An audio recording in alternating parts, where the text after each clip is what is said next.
মুক্তা ছোট থাকতেই তার মা মারা যাওয়ায় তার বাবা নতুন বিয়ে করে। মুক্তার সৎ মা সবসময় মুক্তাকে দিয়ে অনেক কাজ করায়। মুক্তাও সাদা মনে ছোটবেলা থেকেই সৎ মায়ের কথা মতো সব কাজ করতে থাকে। মুক্তার 7 বছরের একটা ছোট বোন আছে, নাম ময়ূরী। আপু, ও আপু, তুমি এত রাতে বারান্দা ঝাড়ু দিচ্ছ কেন? বারান্দা ঝাড়ু না দিলে যে ময়লা জমে যাবে, আর এতে করে তুমি যখন ময়লা ঘরে চলাফেরা করবে তখন তুমি রোগ জীবাণুতে আক্রান্ত হয়ে অসুস্থ হয়ে পড়বে। ও আচ্ছা, বুঝতে পেরেছি। এদিকে রাতে মুক্তার বাবা আর সৎ মা রাতের খাবার খাচ্ছিল। ময়ূরী, এই ময়ূরী, এই রাতে বাইরে কি করিস? ঘরে আয়, খাবার খাবি কখন? রাত তো কম হলো না। ময়ূরী, মা আমার, তাড়াতাড়ি এসো। আচ্ছা, মুক্তা কোথায়? মুক্তা কি রাতের খাবার খেয়েছে? অত মুক্তা মুক্তা করো না তো, তোমার খাবার তুমি খেয়ে নাও। যত সব খাওয়ার সময় কথা বলা শুরু হয়। ময়ূরীর বাবা মা রাতের খাবার খেয়ে ঘুমিয়ে পড়ে, আর এদিকে মুক্তা ঝাড়ু শেষে থালা বাসন ধুয়ে তারপর খেতে বসে।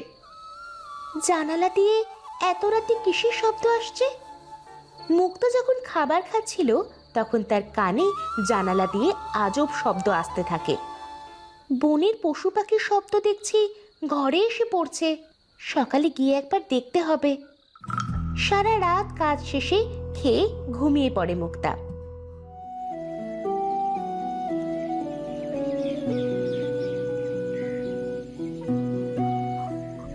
অনেক রাতে ঘুমানোর কারণে সকালে উঠতে মুক্তার দেরি হয়ে যায়।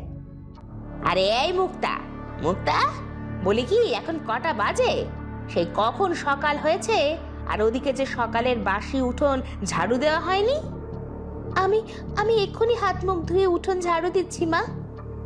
8টা বাজে উঠোন ঝাড়ু দিতে? তা বলি সকালে সবজি কাটবে কখন? ওইদিকে যে ছোট বোনটার কাঁথা কাপড় এখনো ধোয়া হয়নি। আহারে, ছোট মেয়েটা মনে হয় আজ রাতে ভেজা কাঁথায় ঘুমোবে। আমি যাচ্ছি মা, এক্ষুনি সব পরিষ্কার করে দিয়ে আসছি। এরপরে মুক্তা বাড়ির কাজে লেগে পড়ে।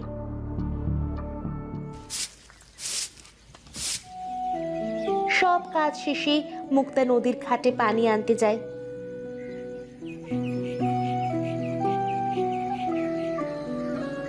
এদিকের পানিটা কেমন যেন, অন্য পাশ থেকে পানি নেই। মুক্তা কলসিতে পানি ভরতে থাকে।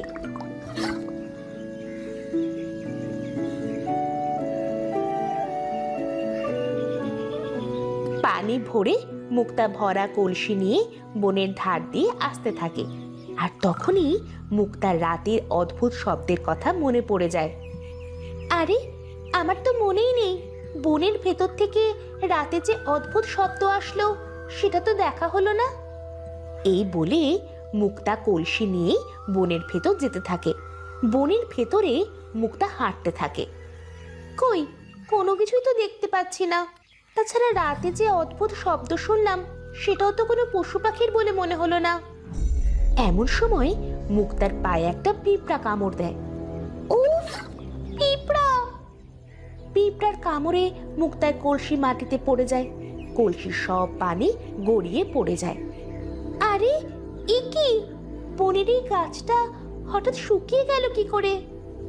মুক্তার কলসির সব পানি একটা ছোট্ট শুকনো গাছের গোড়ায় পড়ে। যাক বাবা, পানিতে এবার গাছটা ভালোই ভালো বেঁচে উঠলেই হলো। আবার কাল এসে দেখে যেতে হবে।